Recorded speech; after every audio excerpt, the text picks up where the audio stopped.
Welcome to the Jake Turner Podcast, where we share tools to win in life, health, and business. I'm Jake Turner. I have my doctorate in nurse anesthesia, and I'm a certified life coach. Today's guest has lived and breathed music since the moment she could hold a guitar. Amy Hailstone is a singer, songwriter, and vocal coach who spent over 3 decades helping artists find their voice, not just in music, but in life. From touring the country right out of high school to near losing her voice to injury, she turned silence into strength and transformed how she teaches the art of singing with freedom instead of force. In this episode, we dive into creativity, resilience, and what it really means to find your sound when the world tells you to fit in. Please welcome my friend and guitar teacher, Amy Hailstone. Thanks, Jake. Glad to be here. So let's start off with doing some guitar stuff. This will be fun. So what are your 3 favorite vocal warm-up exercises? Okay, so yeah, like we talked about, we're going to sound a little bit silly. Lip rolls, basic, easy. You know, it's easy, but sometimes it's not, because if we use too much breath or too much force, it won't work. So let's just say... Okay, like this. Yeah. So just you have to let go of everything. Yeah. You can't hold on or be like. So. Okay. Right? Got it. Yep, let's just do like.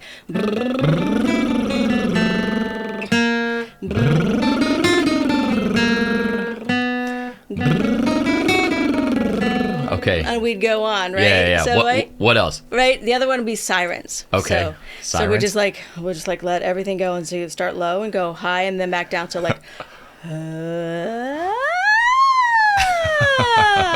Okay.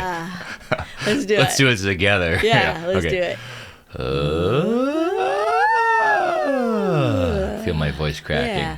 Okay. We're gonna be a different, like, do it wherever is super comfortable for you. Yeah. What's the last one? So the last one would be mum mum mum. So Okay. I like mums. let's do mum. And my mum, mum. mum, My mum, mum's mum, listening. mum, mum. Yeah. Mum mum mum mum mum mum mum. Mum mum mum mum mum mum mum. Mum mum mum mum mum mum mum. And we'd go on. Yeah. So those are 3 of my favorites. Yeah. Nice. Awesome. Thank you so much. Of course. Yep. Yeah. Do you want to talk any more guitar? I'll play someone a little bit, just for funsies. I can have you maybe coach me a little bit. Okay. Let's get into some of the questions I have for you. Cool. What's the truth about the music industry you wish you didn't have to say out loud? I mean, you know, I guess that it's a lot of corporate run now, and, you know, like Spotify and that type of thing, and independent artists get a little bit swallowed up in all that, and they need to figure out how to make a living, you know, in spite of all the changes in the industry. And, you know, it's a more even playing ground now. I mean, as far as social media and that sort of thing, like everybody can get their voice out, but there's still challenges as far as like you know, getting on a bigger stage sometimes. But then again, you know, the opportunities are there, I guess, as far as getting exposure with social media and stuff like that. So ups and downs, I guess, you know. Do you have to pay to play in order to get your music heard?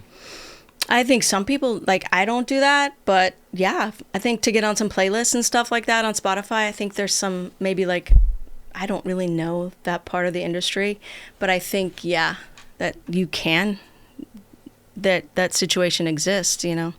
I've heard that. I had another musician on who that's what they basically said. It's like, hey, you want your song on the radio? Yeah. Got to pay to play, you Yeah. know? And I thought that was pretty interesting. Yeah. That's been around forever, though. Like, you know, back when the hair bands, you know, paying to play at the clubs in LA before they got famous, you know. Oh, really? It's, and, you know, and payola back in, you know, to get on the radio and stuff like that. It's been around, you know.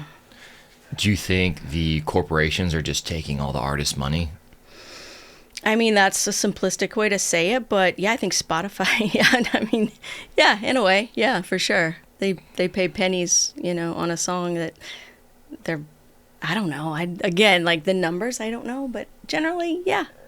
It seems like in Nashville, that's what happens. People want to be famous and have this need met by getting that fame and then sacrifice the money at the same time. Or I've heard of even getting into contracts where then they're in debt to these record companies and they're stuck. Yeah, I mean, that's, again, I don't have direct experience, but like that's kind of what a record deal is they pay the money up front and then the artist pays them back through record sales and touring and stuff like that. So that's, I don't know, that's kind of what a deal is. Okay. You know? Huh. Interesting. Yeah. Do you think most vocal coaches, do you think most vocal coaches actually understand emotion or just technique? Well, I don't know, but the thing about emotion, like that's maybe sounds controversial, is that we as singers, we're not using a ton of emotion when we're singing, because that will just kind of choke the tone. Like okay. What does that mean? That means like you have to keep everything like free so your sound can move through your body, and if you are emotional about it, it's like, it's just gonna choke it, you know. Oh, so tighten everything yeah, up. yeah. So okay. there's technique, but we all need technique, but we have to forget the technique when we perform. Okay. So, like we need it. So the intention is to sound emotional, but Sure. we're not gonna really be emotional. Interesting. So sound emotional, but not be emotional. Yeah. So some of your favorite singers that you feel like are working really hard and being very emotional, they're probably not. They're performing, but they're not feeling all those emotions. So when someone's really singing sad, they're not actually sad. Right. Right. It makes me think about how many artists really write their own songs these days. Yeah, I don't know. I know. I follow singer-songwriters. I know they write their own songs, you know. Sure. I think a lot of pop artists have teams of people that, you know, everybody does their thing they're good at. You know, lyrics, music, loops, beats, whatever. And it comes together to be a great song, but everybody played their part, you know. In writing it.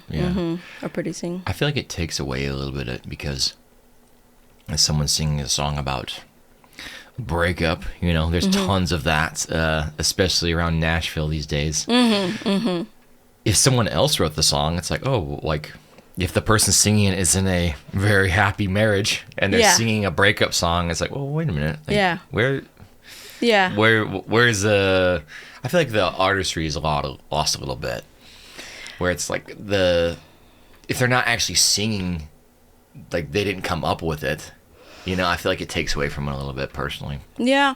I mean, it could be too, they're just like playing a part like an actor. Okay. You know, something drew them to the song. True. So unless their record company was like, you need to record this song, you know. Yeah. But mostly they have choices, you know, what they want to sing. And if they have a connection to it, I think that, you know, they're just drawn to certain songs as artists, and, you know, you like certain songs and maybe you don't know why you like it, but you still like it. Like it makes you feel a certain way. Yeah. Something, or what kind of songs do you think you're more drawn to or connected to? Well, I'm all over the place. Yeah, same. I mean, I you know, I like love songs, but I'm not that's not my thing exactly, you know. You're not in love? No, I mean, yeah, I'm in love, but I'm not like, it's kind of like my favorite movies aren't, what do they call them? Rom-coms. Oh, you know, I like more like underdog movies where they like the underdog wins. Yeah. So maybe I like those kind of songs, just like different stories, like good stories. Yeah. That's, you know, that's what I like. That's what you like. Yeah. I think it's what you relate to.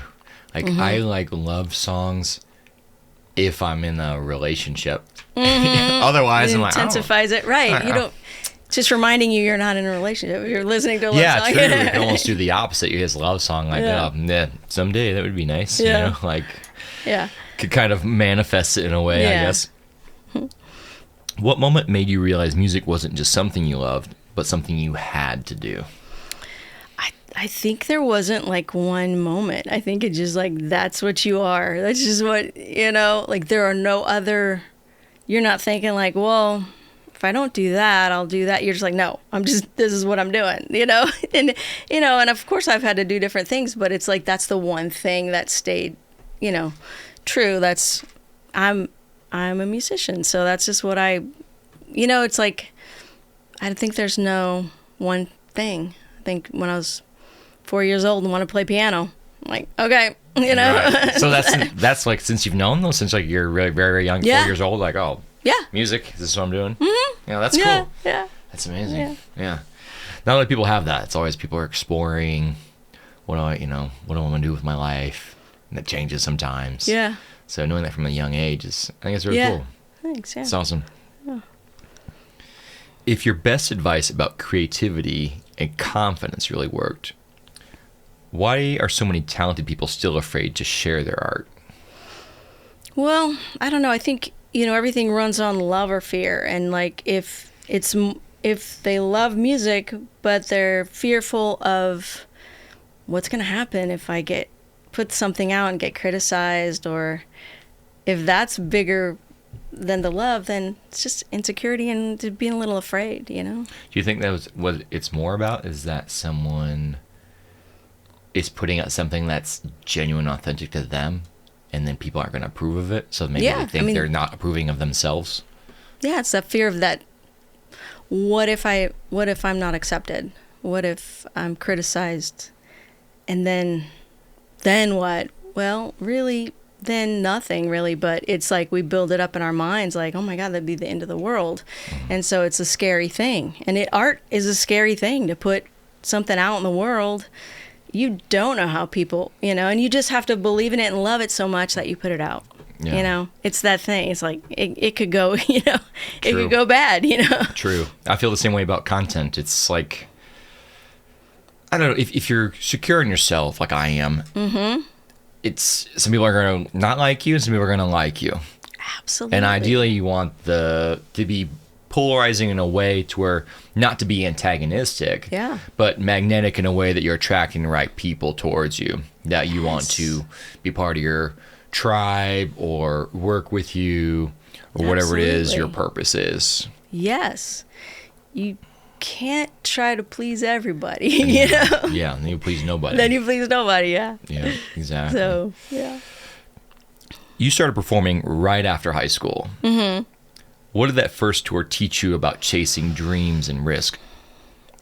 Just that, I decided I wanted to be in a band, and I made that happen pretty quick.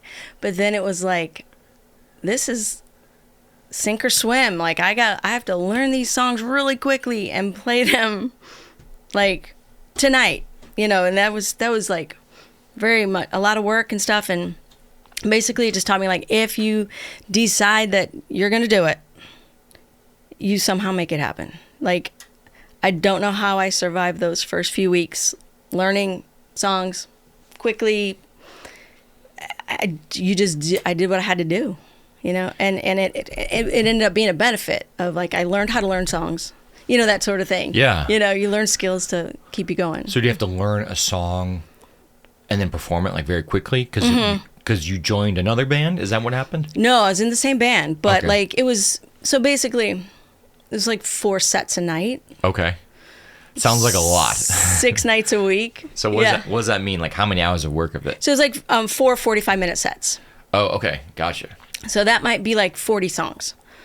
Oh, wow. So I, had to just take chunks of, let me see if I can learn 5 today, and just like, then just try to survive on stage the rest of the time. Trying to sing the song. Right. Yeah. And like, try to play along, follow along, you develop your ears, that sort of thing. Wow. Yeah. That's wild. That's some improv for sure. Kind of, yeah. You lost your voice early in your career. Mm-hmm. How did that silence reshape how you use your voice today? Well, it taught me how to take care of my voice. So it was very ironic, like, that happened. It was like the worst thing that could happen, but it was really the best thing. Okay. Because it taught me how to that your voice needs rest sometimes. Because I was a guitar teacher even at that, at that point, and I played in 2 different bands, and I was really young, and I was like, I don't need to take care of my voice. Like, I'm like, nothing's gonna happen to me. Yeah. Wrong, I'm invincible. Right? That's how you. I'm 20 years old. That's what you think, right? You're like, whatever. I feel about 95% of the way. I've been my dirt bike wrecks have been proven otherwise. Right. I get it. Yeah. I mean, but yeah, so there are many, many benefits of that. But at the time, dealing with that injury, it was like basically what it was a blood blister on my vocal cord.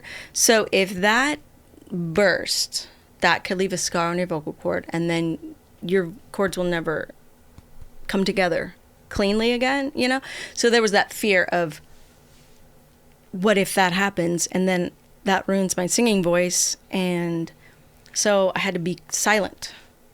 And then even after that silence for many years, that's what kind of slowed me down on my trajectory of my life path, was that fear of, can that happen again? Okay. So that for like way longer than it should have. And how did that happen? It happens to a lot of singers. Okay. So and you get a surgery for it. So they try to, through therapy and different things, try to mitigate it, and sometimes it can go away. Mm-hmm. Most of the time, people have surgery. Okay. When it's happened to a lot of singers, and you might not hear about it, but it's a surgery that it's anything with the cords can be a little dicey, but I had a successful surgery, and I was lucky enough to have a world-class surgeon, and it was great. Okay, so you had surgery. Mm-hmm. Okay, gotcha. Mm-hmm. Wow. So were you singing too much or too loud, or all of the above? All of the above. Yeah. Too much emotion. Well, at that time, it very well could have been. It very well could have been. Just asking, huh? Because, self-taught singers, at that point I was a self-taught singer, we tend to use too much emotion, volume, muscle up, work too hard, all that stuff. And being so young, just drinking Diet Cokes and not drinking water and never shutting up, teaching guitar, playing a band, just never shutting up. Soda's not good for your vocal cords. Can you believe that? What? Right? And so that was like, wow. It's like, wait, caffeine can dry out your cords? What? Yeah. So now, get you hype. Yeah, right? So I would between classes, teaching, I'd be drinking Cokes, and I'm just like, oh my God. Or when I go to guitar lesson with you, I'd be cranking double espressos. I know, right? So so I do caffeine, but in moderation. Yeah. I do it in the morning. Yeah. And then I, try to do water throughout the day, make up for that. Make for the vocal cord stress. Yeah.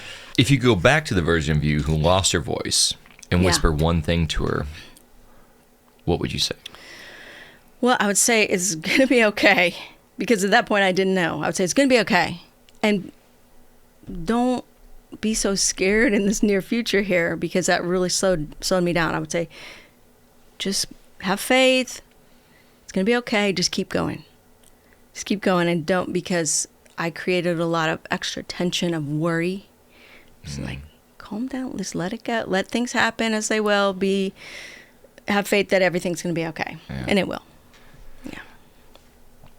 So does tension get created in your throat as well? Because I think when people are tense, I'm sure just from stress of doing a lot of things, but working out, I tension in my traps and my neck muscles. Can people get tension in their throat just from being high strung? Absolutely. Okay. Yes. Gotcha. Yes.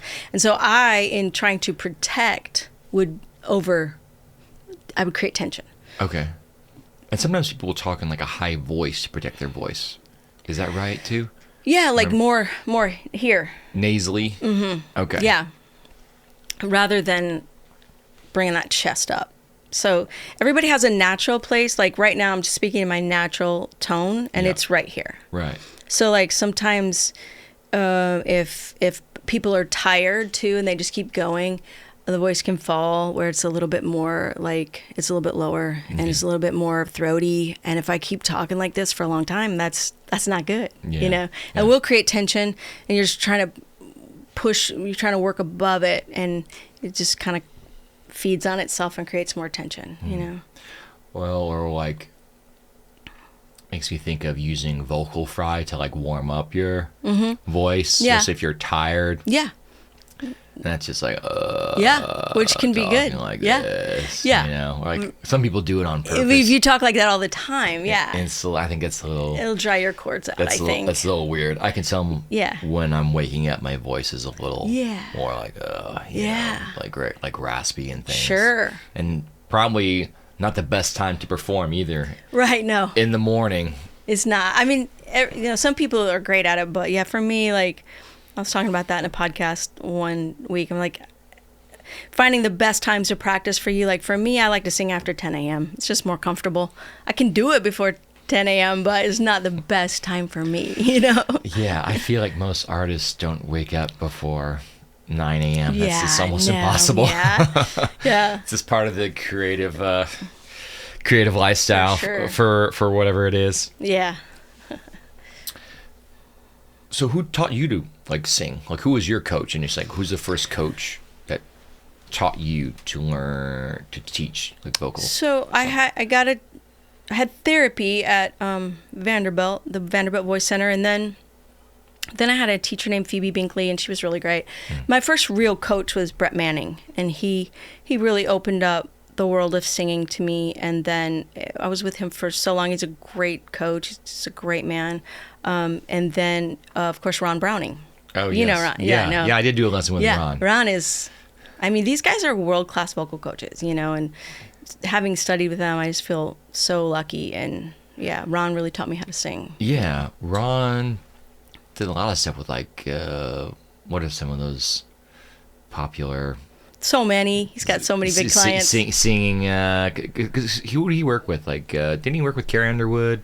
Maybe and some other people from like us. Yeah, Alison Krauss. Like, I mean, I think his list of people that he works with is lengthy. Yeah. You know? Yeah. I think he's recently worked with Jelly Roll. I mean, I don't know like all of his clients, but yeah, he's world class. Yeah, it was interesting working with him.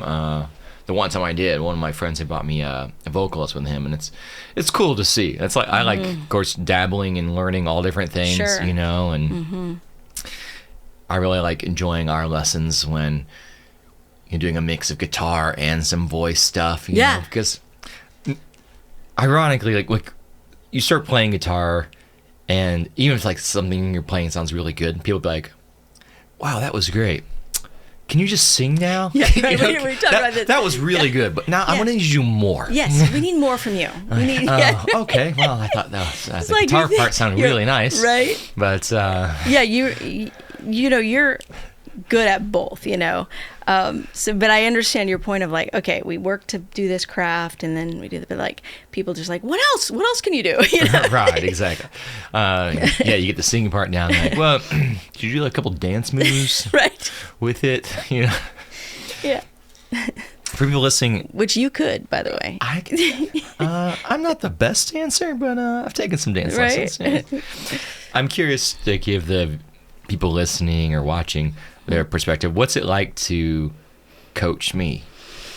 So fun. Like, you're like a positive person. You just like radiate positive vibes, and like you have an intention to learn, and that's so great. You know, like you're just like a sponge, and teaching people like yourself is just fun because it's like, I don't know, it's like a reciprocal energy thing, you know? So yeah, I mean, I can tell that you learn whatever you focus your attention on. Right. And like, you're a really good guitar player, like like every time I hear you sing, I'm like, whoa, like, wow, you know? So, well, I think I have a great guitar and vocal coach. So thanks. And we've been working over probably 4 years now. Huh? Yeah. The time really flies by. It really does. I feel like I've known you longer. Yeah, it's well, I think a lot of our personalities are similar, and I remember getting to a certain point in learning guitar, actually didn't always have that guitar that I had, that I was like, once I get to kind of an intermediate level, I'm going to reward myself and get a higher quality level of guitar. And I feel like now, I always had trouble before prioritizing what I'm doing because I want to do all the things. And you can, but you need to structure your life in a way where you can flow and make that better. And mine kind of goes in waves to where I'll learn a skill and then can maintain it. So even like last lesson we had, I can still pick up guitar and learn a new song pretty quickly, even though I hadn't played a guitar in quite some time. Right. You know, right. My fingers hurt a little bit more from it, you know, but I always just have a lot of fun. Again, I think it's just because our personalities are very similar. Yeah. You know? Yeah. I always have fun teaching you, and I always have fun when you come. I was always like, what's he trying to learn now? Yeah, right. Yeah. That last one was fun. Yeah. Yeah, it's good. We'll have to pick up learning the song "Awesome God" on guitar right now. So it's a good one. So probably won't be singing that, but at least playing it for now. So yeah, the instrumental's pretty. Yeah, it sounds really nice. You believe we create our own reality. When did you first realize that was true? I think just, around that same time of getting in a band, because I am focused on, I'm picturing myself, getting in a band. I didn't know how it was going to happen. I think it's just something I just did naturally. Then later I learned, that's a thing. Like, you can sort of focus your attention on something and create it, and I think that's just the way a lot of life happens, is like manifesting things that are important to you. And seeing like, that's kind of the way the universe works. Like, okay, Yeah, focusing on things. It's important what the meaning is we give things, even our experiences.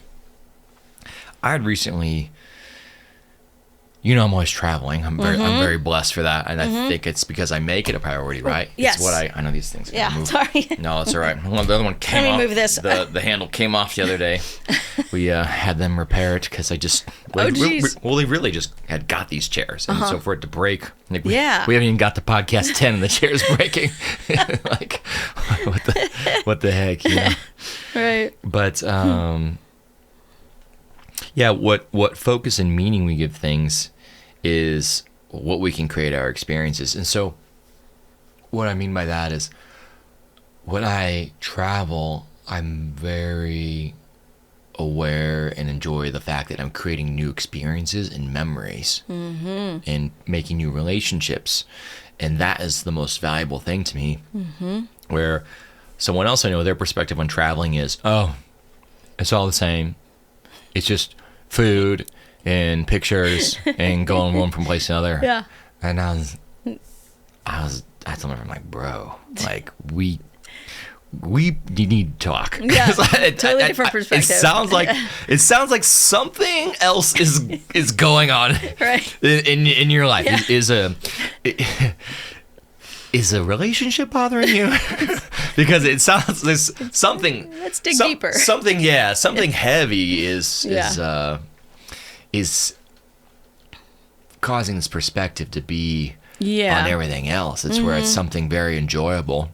I was saying like eating pizza. It's like, it's awful. Like something that cheese every day. Yeah, it's just cheese and sauce. Yeah. But if we give that meaning to things, then that's exactly what it is. It's like, it's just cheese and sauce. It's something not enjoyable. Right. Yeah, it's different perspectives.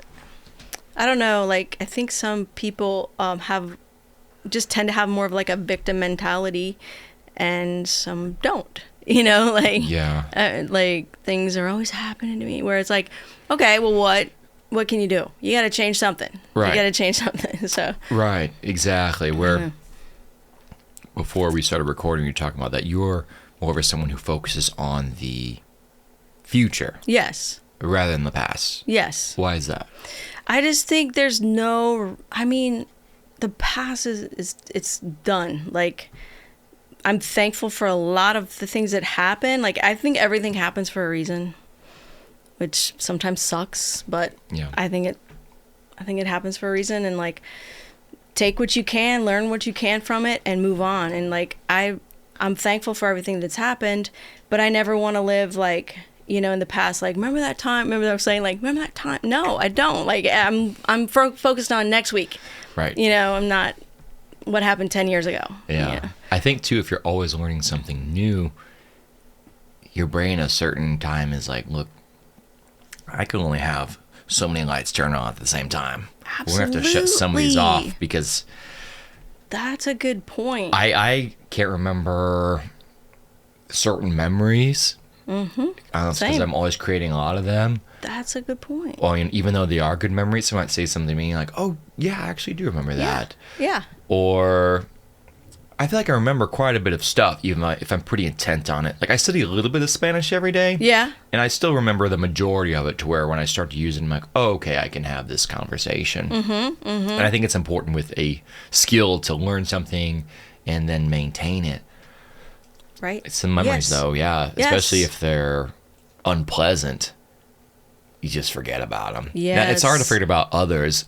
Yes. Where I think they can be beneficial if you're going to take that, whereas usually it's something painful, I feel like, and then turn it into drive to get something done, to overcome a fear, to remind yourself how resilient you are. Yeah. Things like that. I can remember, like, if I try, I can remember certain things, and then the things that'll pop up sometimes are just like really negative things, like the time a teacher was really mean to me in first grade, you know, and I can go back to that, like, wow, that's nuts, you know, but I don't ever focus on it like, there's just no need to. But like you said, you can, if you intend to remember something, or if you try to remember something, you can. But it's not what we're focused on. Yeah. You know? Yeah. So that first grade teacher needs to think like, oh, what a. You know? That's exactly what I think. And then be like, all right, well, I don't like, right, whatever. Let's move on. Let's move on. Yeah. Maybe. Who knows what she had going on? I know, that's true. You know, I'd like to approach a lot of people from a position of non-judgment. You know, maybe give them the benefit of the doubt. Maybe they hadn't slept much, or they're experiencing some really troubling times in their life. Yeah. And you just don't really know, like, what's going on in people's lives a lot of times. It's a very mature way to think about it. And you know, lost my train of thought. That's something you kind of learn in therapy, too. Like, you know, like, everybody has their own stuff that they're dealing with. Yeah. And they sometimes project, you know, obviously.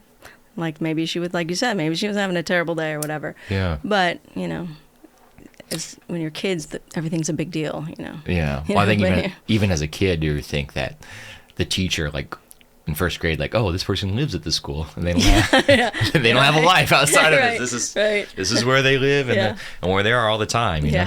Well, yeah, and if you're looking for something wrong, you're gonna find it. Yeah, definitely. I think that's important. People are looking. Oh, they're gonna do something wrong. You know, where are they gonna screw up? You know, like, well, you'll find it. Oh yeah. You know, for sure. Or you can look for something to be grateful for that person's doing. Yeah. Or in your life. That's a really good point. You know, because no matter what you're focusing on, what you're looking for, you're going to find it. Yeah. And I think that when I think about that comparison, I think of someone I want to find as my wife. Mm-hmm. I know what I'm looking for, and so I'm not going to find it unless I'm looking for certain characteristics too. And it helps create clarity of what you want, and then you can ignore or run away from the rest. Well, it's part of like manifesting, right? You got to know what you want. Correct. In order to get it. Right. So, I think that, and then also increasing your energy level to the highest level that you can as well, too. You have to be an energy match for what you want, what you're looking for. Right. Exactly. Where I think of in relationship goes, how much energy that person is compared to people usually compare someone's looks out of 10. It's like, well, what's their energy out of 10? What are you looking for that? Yeah. And then also being that yourself. Yeah. I'm not going to find someone and match with them who has high energy if my energy is like, yeah, true. You know, and also, like, how do you feel when you're around that person? Yeah. Like, do they, you know, give you more energy make you feel good, or True. are they sucking your energy? Yeah. You know? Yeah, and that can go with friends sometimes too, where Absolutely. I've had people have had to just cut out because their energy is Yeah. draining, and oh me, and Yeah. you know, the sky's always falling, and it's just tough to be like Yeah. that. It's okay to be sad and depressed sometimes. Yeah, that's life. Yeah. Not all the time. No. It just becomes just way too draining. Yeah, and they need, I think, other people's energy to keep going. I don't know. Just like you just feel like you feel a little bit drained after being with somebody like that. Oh, You know what I yeah. mean? They're energy vampires. sort of, Yeah, you know? they are. Where there's almost too much chaos sometimes in their life, and that's rough to be around too. Yeah. You know, it's like there's no plan. You don't know when they're gonna meet you at a certain place. They're a lot of unsure about things. Like, oh my gosh, people like, do you want to hang out or not? Right. Let's It's kind of simple. Like, Let's start with that. Okay, you're not going to show up. Perfect. You know, I've come to times with people, all different areas of my life. This time, this is what we're meeting. This is what we're going to do, and then that's it. Yeah. That's all. That's the conversation we're Yeah. going to have about it. Like Yeah. this is how it's going to work. Yeah. Unless there's an emergency, you don't need to ask me multiple times if we're still going to meet at this time. This is when we're doing it. We're getting hot wings, 6 p.m. Are you in? Yeah. Or you're out, you know? Yeah. And that's, That's pretty, yeah. I you know, get it. Yeah, I get especially it. with something simple as food. Yeah, I know, right? It's going to be okay. It's right. It's we don't need to create that more chaos around it. It's just like be there, yeah, or don't. Or not. Or Yeah, not. exactly. Right. Maybe let's do some more guitar stuff. So, Okay, if you want to grab it, sure. but just for anybody listening, because Yeah. every now and then, and I appreciate you doing this, Sure. a lot of people who like they have a guitar, you know, that's like collecting dust, Right. And Yeah. they're like, oh yeah, I'm gonna play guitar one day. Yeah. But like, I encourage Absolutely. someone to. If you were to teach someone on a first guitar lesson, what would be the first thing that you would teach them? Okay, so the first thing I teach is just about the guitar, right? I mean, it's pretty simple stuff, but you kind of got to know the parts of the guitar, right? This is the body, this is the neck, these are the frets, this is the headstock, these are the tuning pegs, this is the nut, this is the bridge. Just kind of learn like what we're dealing with. It's like the anatomy. The anatomy of the guitar. Okay. So if I say, you know, move closer to the headstock. Also, this is down, this is up. A lot of first students, they think this is down, this is, no. Like, however the sound, like the sound is going up. So we're going up on the guitar, this is down, right? So, okay. and then we're dealing with 6 strings, and we're dealing with, you know, we teach like E, A, D, G, B, E. So we learn the names of the strings. And also then I teach like thumb, first finger, second finger, third finger, fourth finger. So if you're looking at a chord chart, you know, like if you're learning a C chord, it's gonna show you, you're gonna be looking at the guitar like straight on. It's gonna show you like three spaces, and it's gonna say third finger, second finger, first finger. It's gonna show the open strings. Okay. So these are the open strings, right? Yeah. It's going to show, so you can look at that chart and be like, okay, I'm going to put my third finger on the 5th string, you know, and so you learn the C, you learn where to put your fingers. Then the next thing is like, you have to use the tips of your fingers, right? So you okay. can't just be like in the middle of the frets either. You want to be like right behind the frets, and you want to use your middle or the tips of your fingers, because otherwise the flesh of your fingers are going to be like, you're not going to get a ring. You're just going to be like... Yeah, so for people just listening, their fingers are flat, and so it doesn't push down on the string as well. Yes. And you can hear it not making the sound ring out. Yes. Yeah. What would be like the first chord that you would teach as a guitar lesson? C. C, okay. Yeah, I would teach C first. So I would teach, however, maybe we get through C and G Okay. in the first lesson. Oh, We G's just so sorta nice. learn- Yeah, G's. Yeah, and so all the open chords, C, A, G, E, D. Okay. Those are the first, you know, so C, A, G, E, D. Learn those first. Okay. What do you think is the biggest mistake that students make when they're trying to learn guitar? I think the biggest thing is they don't anticipate how much time it will take. Okay. Yeah. So I think because, and I talk about this in my podcast too, like we're in this environment of we scrolling things quick and it'd be like, hey, learn this A real quick, like learn this real quick. And then like, oh man, yeah, okay. No, it really takes a little bit more time than that. It's not so fast, Yeah. And, I feel a little bit like, oh, I'm kind of glad I learned a long time ago because I just knew it would I knew it was going to take some work and I didn't have that, I had to seek out how to find a chord book, and not just be like Google, Yeah. So anyway, take time. Yeah. And what's the biggest advantage you think of having a guitar teacher versus just learning guitar on your own? Oh man, I talk about this too all the time. It's night and day. So you can really create some bad habits and not know it. For instance, if I'm playing this C right here, okay, or even let's do A. Mm-hmm. I'm using very little pressure, Mm-hmm. right? Mm-hmm. I'm not pressing, Yeah. right? Yeah. And I think a lot of new players think they need to really attack the guitar, because they aren't getting that ringing sound, so they kind of use a little bit more force. The more you force it, the more difficult it's going to become. And we talk about tension. Yeah. Tension's the enemy, and you'll get tension in your thumb, your wrist, your elbow, your shoulder, your neck. It'll just move up your body before you even know it. You might think that's normal. Okay. Right? And if a guitar teacher is seeing you pressing to the point you're just working so hard, you might not know you're working so hard if you don't have somebody be like, okay, let's just relax that a little bit, right? And I'll be like, take a breath. Take a breath. I'll be like, can I touch your hand? And they'll be like, yeah. And I'll be like, okay. And I'll feel this. Yeah. And I'll be like, okay, let that go. And they'll be like, oh. This is probably, I feel like this is a throwback when I first started probably taking lessons and I come in and haven't already drank a Monster Energy and then you give me 2 espressos.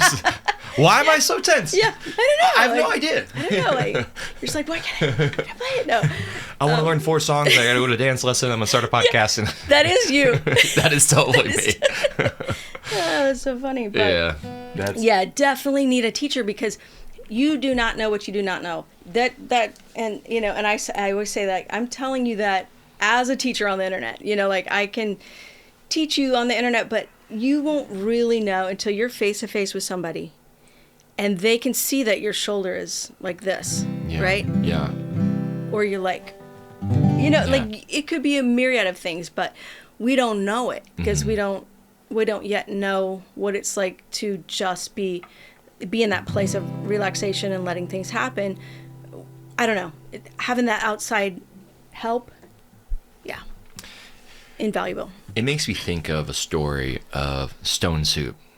What is that? You never heard that? No. You want to hear the story about stone soup? Yeah. So there is this homeless guy who doesn't have any food to eat. Okay. And he has an empty pot. Mm-hmm. And he walks up to a neighbor in a neighborhood. And he says, excuse me, do you have any food you could spare? Mm-hmm. Like, no, sorry, I only have what I have, Mm-hmm. And then does the same thing, goes up to another neighbor, same thing. Oh, it's all right, I have what's for me, And so he thinks about it, and then he takes his empty pot, fills it with water, and brings it down to the center of the community, and starts boiling it, and puts a stone in it. And someone comes, oh, what's that? And oh, I'm making stone soup. Okay. Okay. And but it'd be a little bit better if I had something else. And the person's like, oh, I know what it is. And they add a little bit of carrots to it. And someone else goes, oh, what are you making?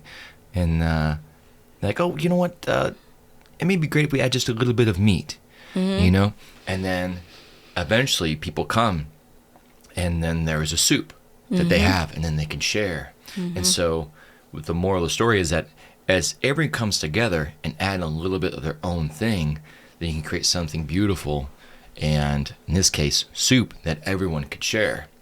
When I think about it with music, is that me coming in as a musician to a coach, we can work together and add things together and create something that individually we couldn't create.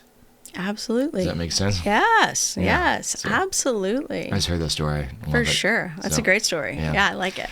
I don't know. I'll it's good. make my own stone soup recipe. It's good. So, I haven't worked with you as much lately this last year since I've been starting my coaching business, podcast, and things like that. One of the things I always had trouble with was radically prioritizing things. And once I've done that, it's been a game changer for me. One thing that's helped me do that is hiring an executive assistant. Now, do you think someone listening to this, if they knew how to hire an executive assistant, if they gave them a job description, how to go about it, you think that would be helpful? For sure.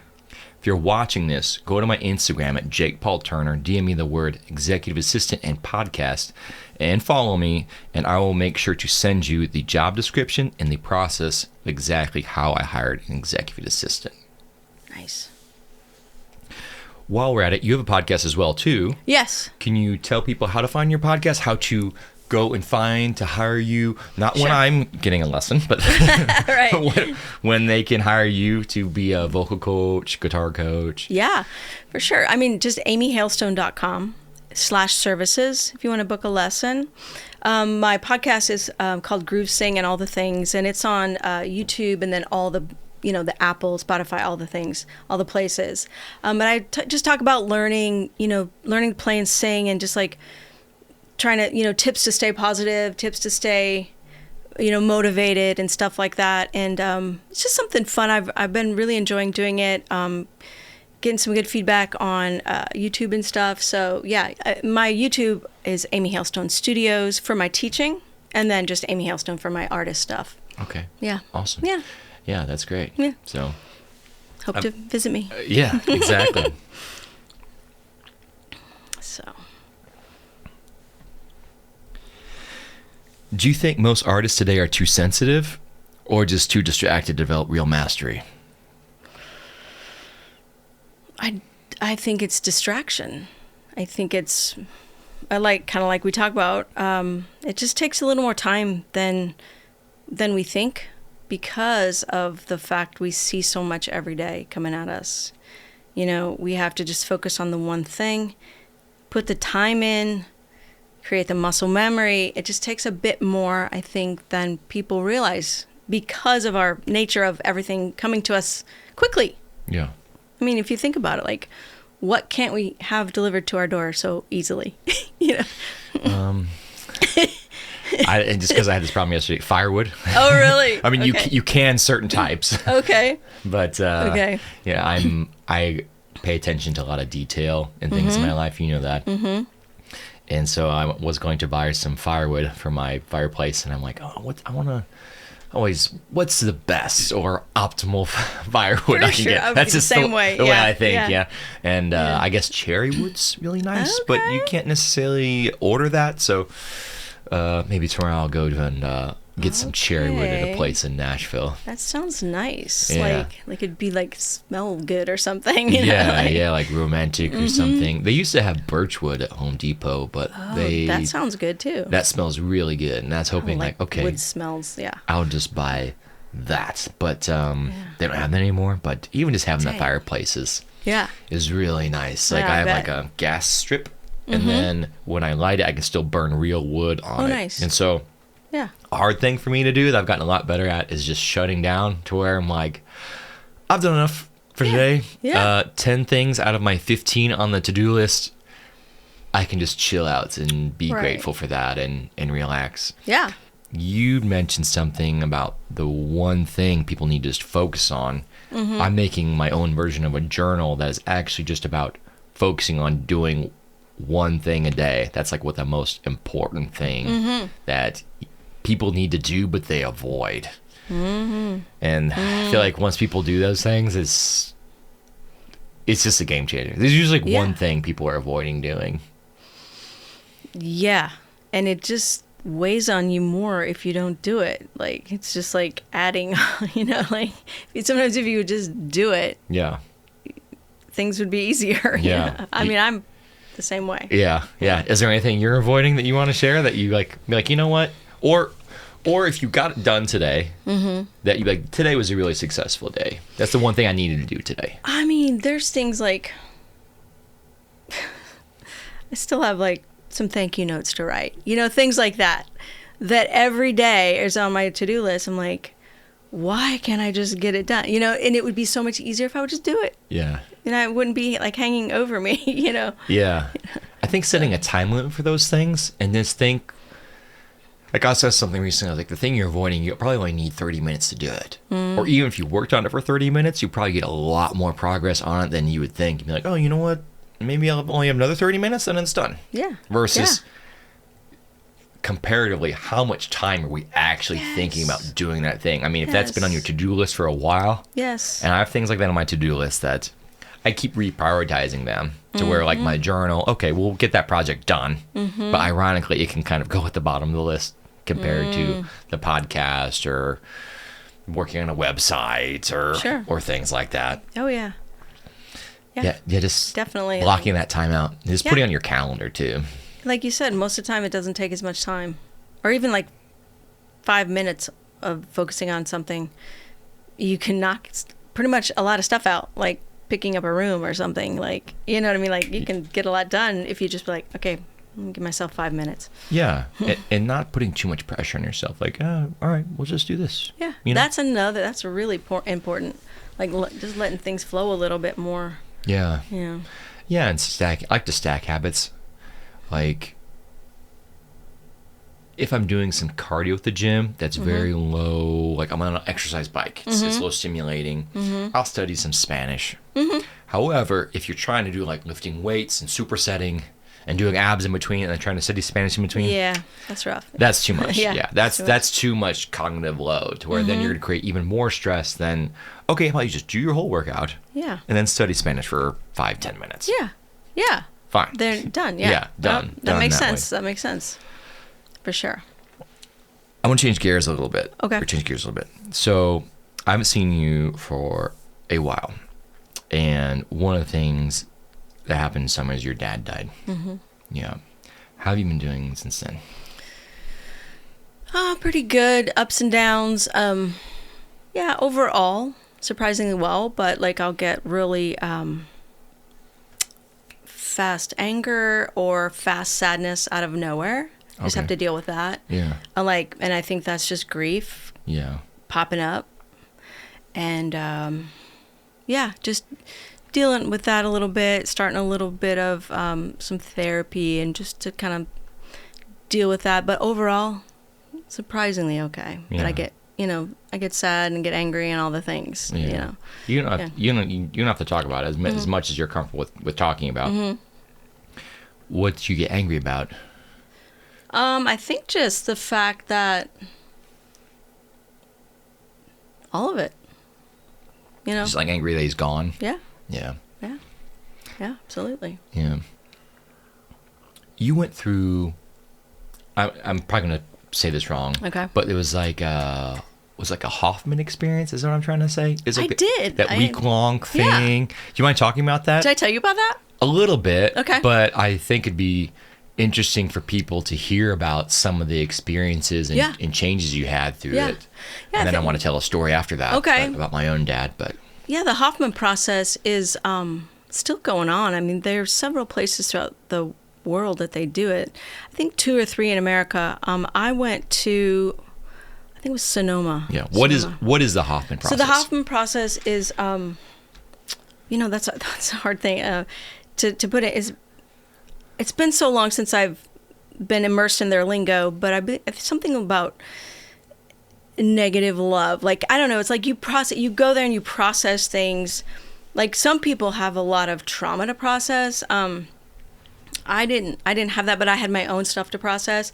And you sort of are cut off from the world for like 7 days. Okay. And you go through certain exercises every day. Okay. And I know some musicians like Kenny Loggins and I don't know. Danger Zone? That makes it awesome. Right. Like, I don't know, like a lot of like actors and musicians have gone through it. And then there's people from all over the world. Yeah. But they take you through exercises and try to understand things that might be like holding you back that you're not aware of. So it is a form of therapy.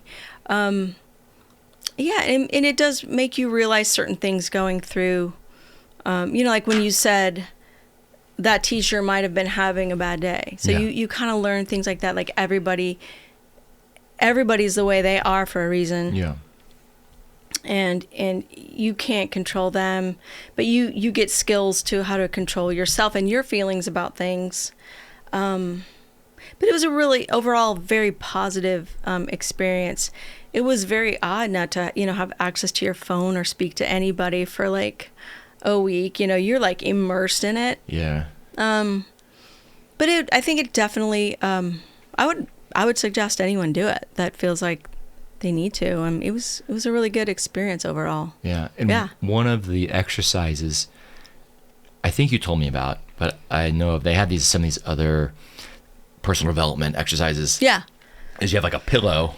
Yeah. And then you have like a wiffle ball bat. You just like hit it like I don't know, like just to let out anger basically about anything. Yeah. Yeah. Yeah. Yeah, I remember people around me just like just letting it out. For me, I go, okay, I get it, but that wasn't a pivotal moment for me, but I looked around and I'm like, oh, yeah. Everybody's got their own stuff. Yeah. And they got to somehow, you got to get it out or it lives in you, you know? Yeah. I think especially with anger. Absolutely. You got to let that out because it's just you'll hold on to it and it's just going to hurt you. Yeah. You don't know. A lot of times people don't know why.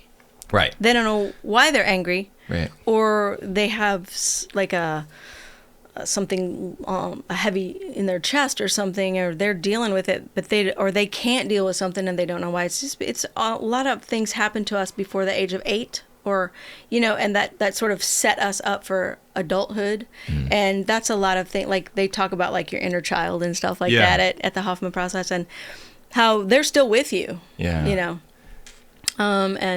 was interesting, and I think I definitely benefited from going to that. Well, that's good. Yeah. So this is a sad story. Just preface this. Okay. I probably won't, probably won't tell this on the podcast again, just because I try and keep track of the stories that I'm telling, and I want to talk about it. But one thing that you really helped me with through guitar was when my dad died. I learned a song to help myself grieve. And that was a very troubling time for myself.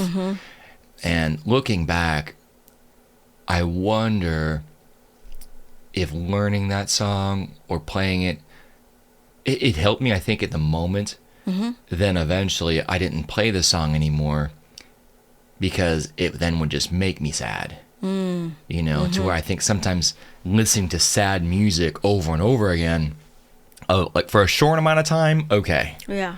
But eventually can keep you stuck in that past moment to where I know my dad's death definitely affected me. But if you're not going to use that energy to propel yourself forward, it can hold you back and just live in that grief for a long time. Did I ever tell you the story of like how my dad died or the details of it? No. So basically what happened is I'm grateful because I was living in California for a couple of years. Some reason I like dirt bike riding. I like nature. So I was in an area that was pretty nice. I'm lived out there for a couple of years, but with COVID and stuff, I was like, I'm just going to move back. And so I'd only been moved back for about a month, and I lived here in Tennessee, to where from Illinois, I want to be in better weather, but still where I can get close to my family. And so I just moved back, and then I went home to see my family, and I was at my brother's house, and I'd been there for about an hour. And usually, it's 4 years ago, my grandma will call me and say, hey, what do you want for dinner? She's always cook for me and my brother or whatever, And so she calls me, and I'm like, oh, she probably wants to make us meatloaf or something, or, because our dinner request, know. And so I put the phone on speaker so me and my brother can hear it. And she's like, where are you? I'm like, which she still says that now because I'm always traveling. She's like, Jake, where are you? Oh, okay.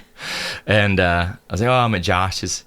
And she says, your dad had a heart attack at work and didn't make it. I'm like, oh, Yeah. like, Yeah.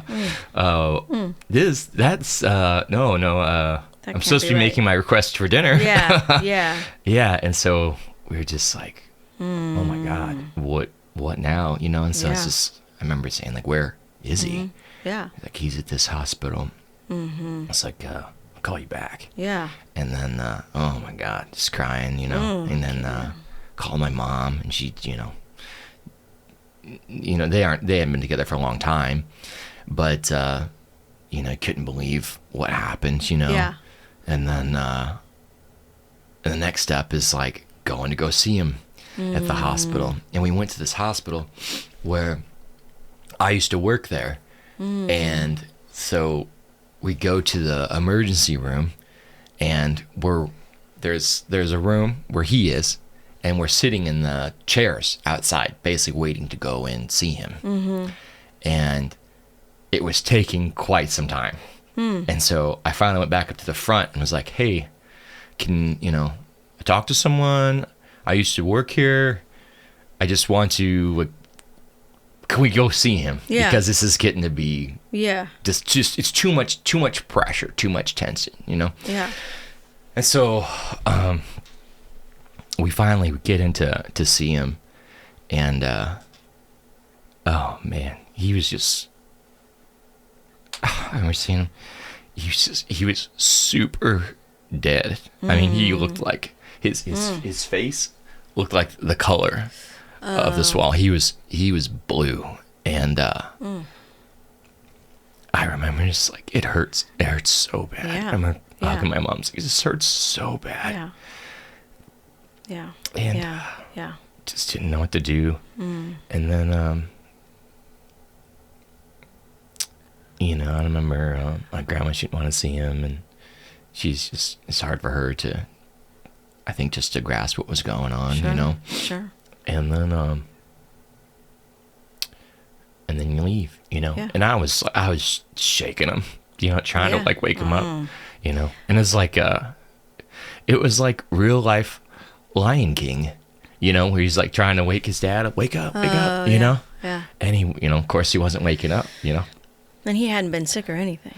He always had heart problems. Okay. Yeah. Like, previous to that, he had congestive heart failure. And so he always had quite a bit of heart problems. But he'd been doing good for a really long time. Yeah. And I think he hit a part of his life where it's like, what's your quality of life if you're living completely outside of how you want to live your life? And how much you're going to extend your life as well, too. And that time, it gave him a little bit of a scare to them. You lost a lot of weight, did good for a long time. And then you realize, at some point, we're going to die anyway. So what do? You know, so you want to live your life. And then going through the process afterwards, too, was like, he had no will or anything. And so they were trying to figure out how we're going to divide. He had some land or this or that or these things. And doing things at the funeral home. And I remember one of the things, he's usually really big into dirt bikes and things like I am. That's where I got that from. And we're looking through urns, like, I don't know, let's get him cremated, I guess. He never said what he wants to do, you know? And one of the urns was like a motorcycle gas tank. I'm like, oh, we have plenty of those, you know? I know where we can get one of those, you know? So whatever price tag, I'm like, oh, so we used one from one of his favorite bikes, you know? Oh, wow. And buried some of his ashes on our property, and then some we put in there. I remember the day of his funeral, though, was like something out of a movie, because there was this pivotal moment in my life where two really big things happened. One, it was pouring down rain. I mean, like, you think about like a rain, you wouldn't have an umbrella, a good umbrella, and you're still getting wet. It was raining that hard. The day of the funeral? Yeah. Yeah, outdoors, of course. And completely just drenched wet. And the pastor read a eulogy. It was really good.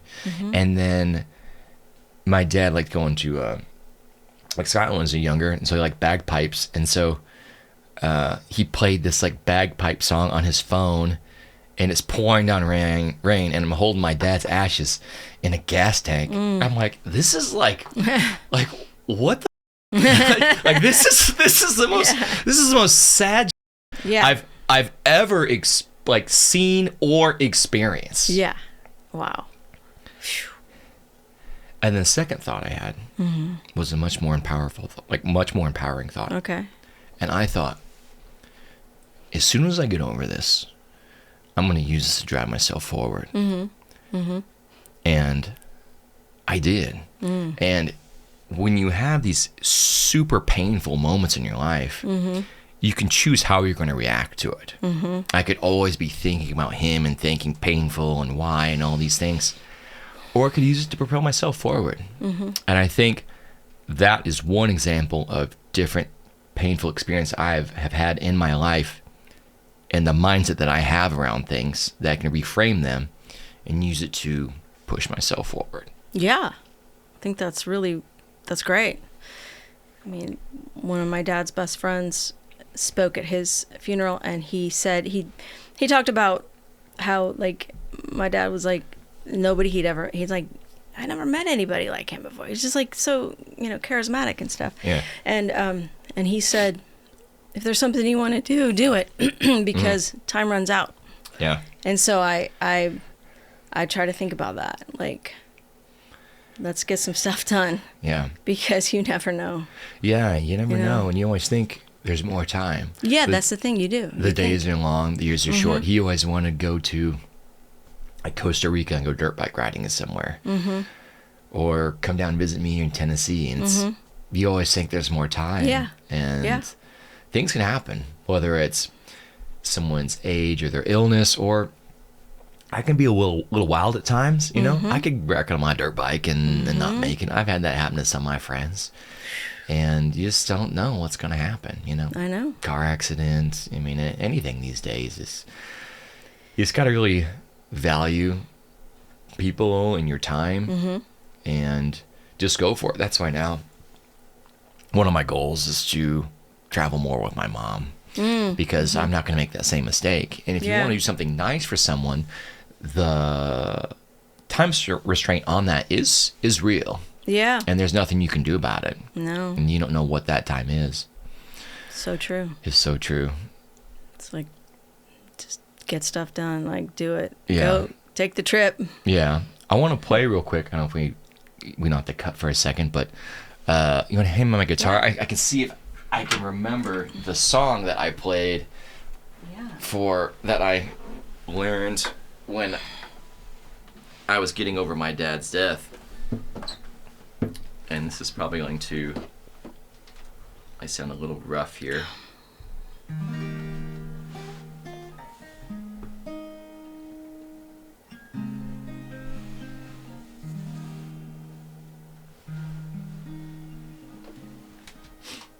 So that's how it starts, right? Yeah. It's good. It sounds exactly like I don't want to play anymore to screw it up.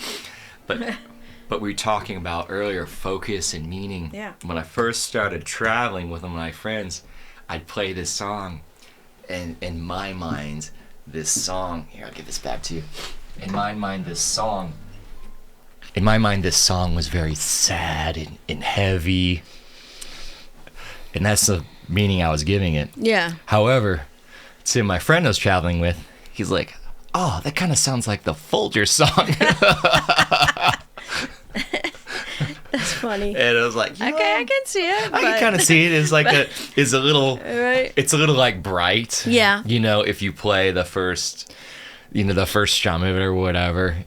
But like, you learned it so beautifully, and you sang it. Yeah. And you we recorded it in my studio. Yep. And you made a really beautiful music video. Oh, thanks. Yeah. That they can go see. Yeah. Yeah, it is on Instagram. Should link it in this. Yeah. Yeah, it's so yeah, good. yeah. We could link it at the end. Yeah, it's something really that I wanted to do to remember my dad, and then also always remember my dog too. So I put him a lot in the video as well too, because such a good video. Again, he's getting older. You just never know, and also it's a good example of proof where if you get on the path of growth, you don't know where you're going to get to. And so when I came to you, I wanted to get better at guitar. Mm-hmm. I never thought I'd be recording and making a music video. Right. And that's what I did. And that was even years ago. Yeah. And so sometimes you just get on that path of growth.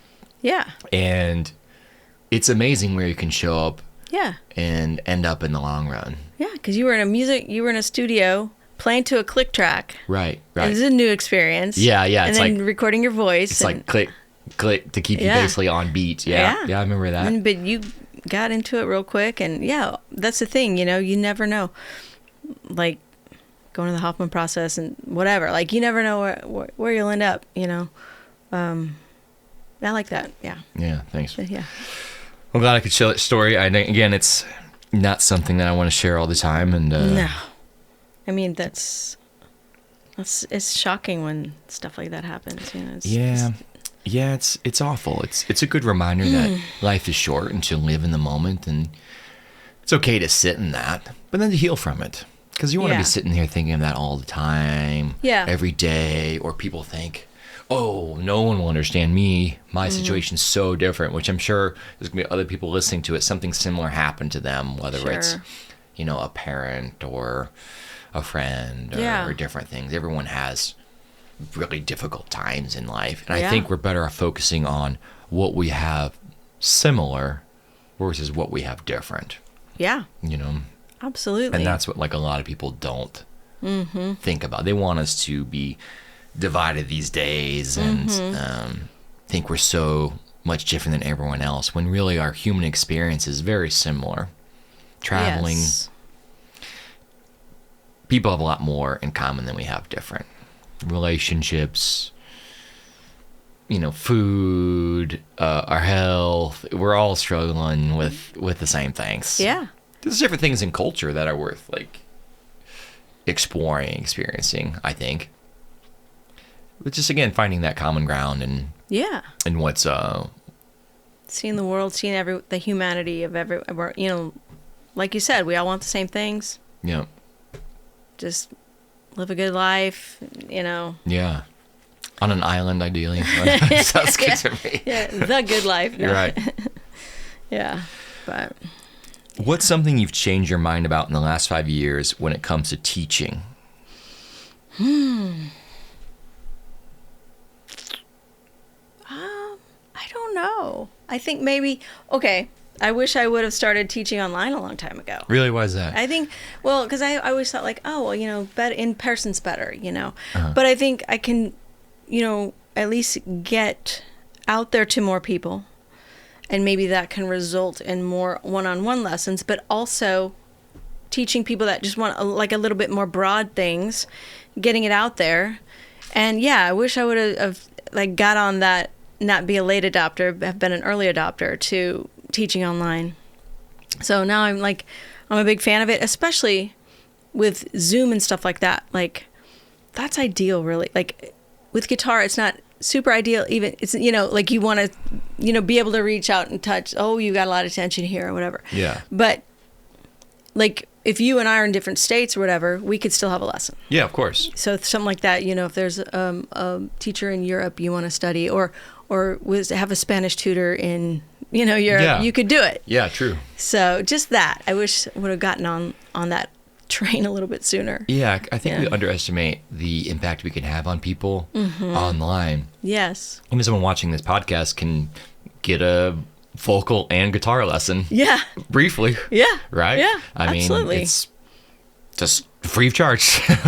Yeah. But it's just putting yourself out there and being able to experience it. And again, like you said, there's nothing more like the human experience. And I think being more personable is better. Like I currently don't want to do any podcast over Zoom. I'm kind of zoomed out, you know, to where like sitting down and connecting with people in person, it's just not even, it's not even close. It's so much of a different experience to where, it's convenience, but how much being personal are you sacrificing? I think quite a bit. Yeah, I mean, like, I think if you study with somebody online for a while, if you could book a trip or, you know, like, I know, like, Ron does a lot of intensives and stuff like that. Like, I would love to have a student be like, okay, I've studied with you online for a while, but I want to have, like, that in-person thing, and I'm gonna come to Nashville, and I'm gonna book you for, like, 3 days. Yeah. And we just do, like, you know, 4 hours and 4 hours for like 3 days. Oh, that would be cool. And then it's like an intensive. Yeah. Like you can get so much done. Yeah. And just like dedicating all your time there to learning and be with that teacher. And I think you can make up for some of that deficit of the Zooming. It just like, let's plan to get together. Yeah. Somehow. Like an immersion. Yeah. Yeah. We should do that sometime. Yeah. That would be pretty cool. That would be great. Yeah, as long as the only thing I'd worry about is how much my fingers could actually take it. Right. Because I can play about maybe 2 hours max, and then my fingers are just like, this can't take it. Yeah, I'd say if we did it like working up to that point, I'd be like, okay, do some extra practicing. Yeah. To get those calluses up a little bit before we did an intensive. You know, because then it would be. That would be what I'd worry about. Just the calluses and maybe a little bit of hand endurance. Yes. I'd be up for the mental endurance. I feel like I could do that quite a bit, actually. Yeah. That's another, with lessons, it can be mentally exhausting. Like, we've talked about that. Like, you've been going, like, and we're, like, right at an hour, and I look over, and you're just like, yeah. Because it can be just mentally exhausting. And, like, having those it is intense. Yeah. And I think in the best way, because you're pushing me to push myself to where it's like, okay, yes, this is good. Okay, I'll try this. Now this is the next step in a progress of growth too, to where, it is mentally exhausting, but because you're learning and you're growing and I'm finding the lesson valuable. Yeah. And that's the only reason why it is. If we were kind of just repeating the same exercises and chords, and you weren't really pushing me, not really learning a whole lot. Right. It's more exciting when you're like really excited about, wow, I can't believe I just did that. Yeah. Or like, I didn't know I could do that. Yeah. I didn't even know that was a thing. Yeah. You know? One of my favorite moments when I'm practicing a song is when I'm practicing it really slow, and then automatically my hand will speed up because I'm getting it down, and then it's smooth, and it's just the speed just kind of like just out of nowhere increases, and like, oh well, I'm getting this now because you played it slow. Correct. That's another thing I have to really teach. Yeah. And I had a teacher tell me early on, I'd be in a lesson, I'd be playing, he'd be like, play it slower. No, slower. Because it wouldn't be correct. Like, and he's like, if you can't play it slow, you can't play it. Right. So that's the starting point of like super slow. Yeah. And then you build it up, it starts to happen naturally. Yeah. Slowing down. I'd been doing the same thing I went to a couple dirt bike camps this year. And it's like, you got to slow down to get your technique right and change your technique to eventually go faster. And so, and that technique isn't just about being on the bike. It's a lot of things like I'm really working on my posture these days. Like I got like a thing I put on that like helps me maintain it a little bit for part of the day, to where I feel like my posture's gotten pretty good, but it's that posture position that I'm on the dirt bike. So it isn't about me having good posture is good for lots of things, but that reasoning behind it is for my passion for dirt bike riding and those skills, that strength you can build in different parts of your day, to where then when you get to that point where you're riding, like, oh, now it's starting to click. Yeah. There's so many similarities between sports and music, like learning. Really? Yeah. Like when I was like really like struggling to get back to, you know, through that time I told you it took me way too long to like trust that I wasn't going to get hurt again. Yeah. Like I read like some like golf books, like it's all mental and physical. Like it's all like very similar.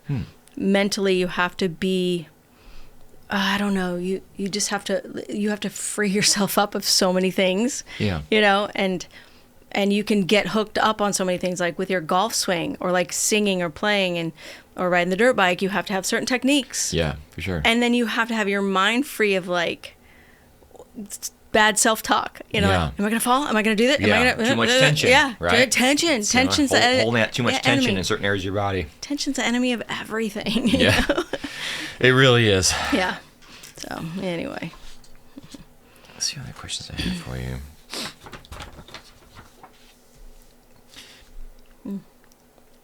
If you had to talk to your 9-year-old self and tell her one thing, what would you say to her?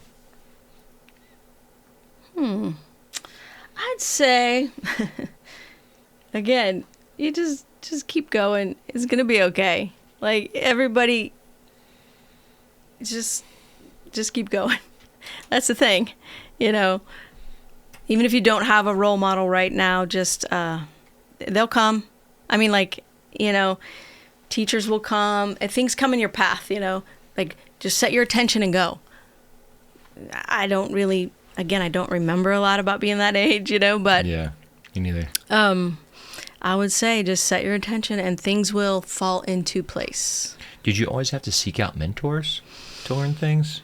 That's something I always had to do. Yeah, I think you do. Like, I think at first even though my dad was great performer, player, singer, played every weekend of my, life. He maybe wasn't the best teacher. You know, teaching is a different thing, Yeah. So I learned from him, but I still didn't have that one-on-one thing that I was looking for.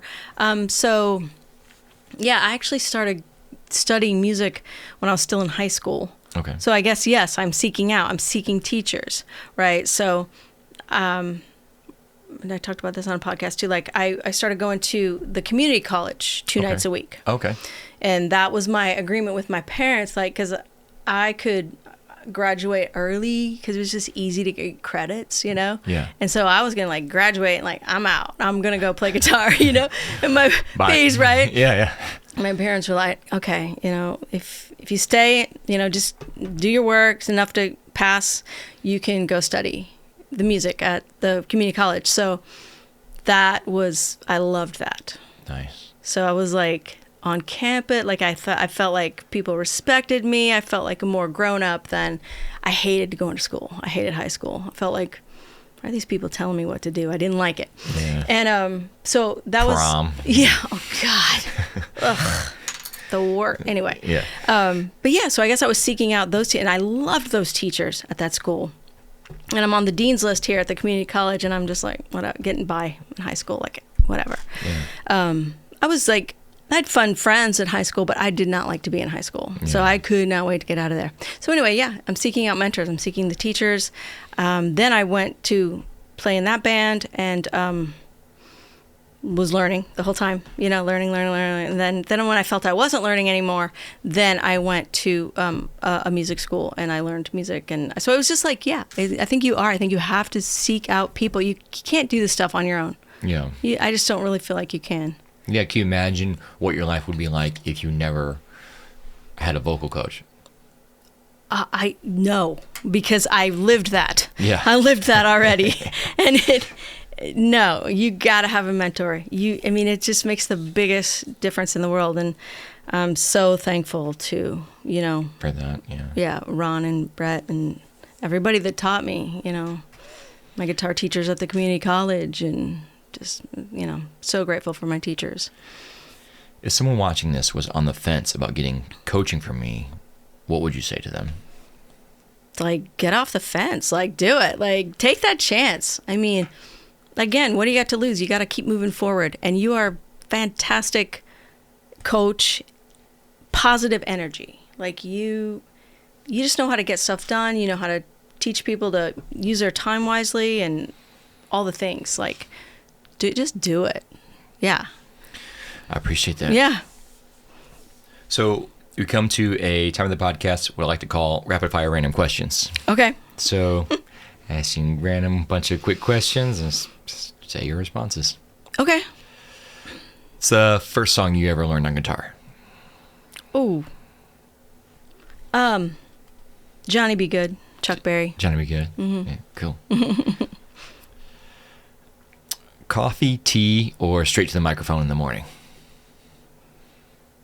Coffee. Coffee, dude. That's not even a question. Obviously. I mean, like, what? Acoustic or electric guitar? Which more feels like at home? Well, I'd say acoustic, even though I love electric guitars too. Yeah. But yeah, acoustic is my home base, yeah. Gotcha. Just because I think the singer-songwriter thing, just lends itself well to that. Yeah. But I love electric guitars. Yeah. Yeah. I think that's the next thing I'll explore. Dream venue you've never played at but always wanted to? I don't know, any theater. Any theater? Yeah, like that's my dream, is playing like a theater, like where people just want to sit and listen. Nice. Yeah, just intimate, Intimate. Yeah. Nice. Yeah. Song you wish you've written? Round Here. Round Here. Okay. Counting Crows. Yeah. What's harder, performing or teaching? Probably performing. Okay. Yeah. Yeah. Teaching just kind of comes natural to me. One lyric that never fails to hit you?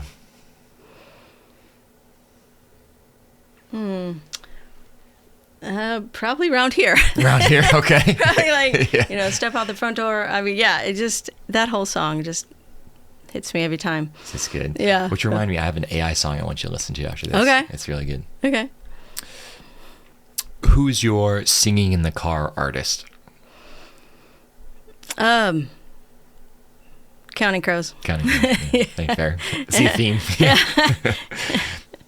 Favorite comfort food after a long day in the studio? Probably always pizza. Pizza. Yeah. Nice. What kind of pizza do you like? Well, I make pizzas, but I don't have time to do it all the time. But like my homemade pizza, I like, or like a pizza place that does like the wood fire, fire. But we definitely gotta have like a pizza night, get a bunch of people together, and do that. I know we talked about that before. We totally should. It'd be fun. We totally should. I mean, I haven't made pizzas since like almost a year. Okay. It shows you like I've just been like so busy. Like it's something it's like another art form, Yeah. But yeah, that would be super fun. But you're good at making, I assume. Mm-hmm. Yeah. Mm-hmm. That's really criminal, I think, if you're really good at making a food and you don't make it. Like I know. I haven't made barbecue ribs in a while, and then this year I'm like, I need to make these more often. Because I'm not a cook, but there's certain, if I like it, I decide I'm learning to make pizzas, and I'm really good at. Yeah. But I'm not, I can't cook other things. Yeah. My husband's a cook. Okay. Yeah. You might be selling yourself a little short here trying to get. If you can make pizza. Yeah. That's pretty good. Yeah. Yeah. I make guacamole. That's also good. Yes. Pizza. Well, what more do you need? Right. Two of the best foods. Espresso. That's what you need. Yeah. What's one word your students would use to describe you? I'd say positive. Yeah. I agree with that. Yeah. Yeah. Okay. Yeah. What's your biggest guilty pleasure song? It's maybe like secret, you don't want anyone to know.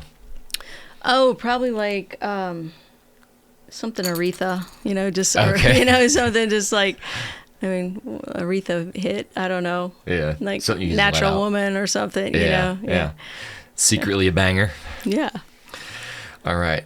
Last question. What's the one decision that you've made in your life that's made the biggest difference?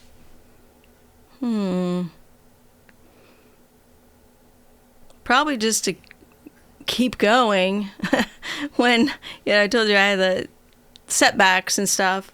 Just keep on going, because you just can't let it go. Just, no matter what the outcome is, you just keep going, So, awesome. Yeah, keep trying. Great. Amy, thank you so much. Thanks, Appreciate Jake. it. Great podcast. Thanks. Yep. Thank you for watching the Jake Turner podcast. Be sure to like, subscribe, and to follow me on all my other social media platforms. The links are in the description below.